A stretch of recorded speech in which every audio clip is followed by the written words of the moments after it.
Ang mabuting balita ng Panginoon ayon kay San Lucas. Papuri sa iyo, Panginoon. Noong panahong iyon, sinabi ng Panginoon, "Sa ano ko nga ihahambing ang mga tao ngayon? At ano ang nakakatulad nila? Katulad sila ng mga batang nakaupo sa plaza at sumisigaw sa kanilang mga kalaro. Tinugtugan namin kayo ng plauta, ngunit hindi kayo sumayaw.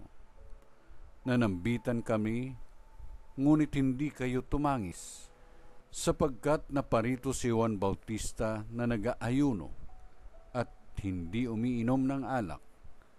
At sinasabi ninyo, inaalihan siya ng demonyo. Naparito naman ang anak ng tao, na kumakain at umiinom tulad ng iba, at sinasabi ninyo, masdan ninyo ang taong ito.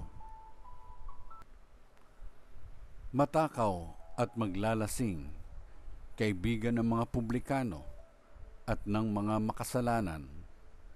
Gayunman, ang karunungan ng Diyos ay napatutunayang matuwid sa pamamagitan ng kanyang mga anak.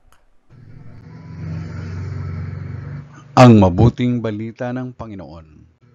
Pinupuri ka namin, Panginoong Kristo.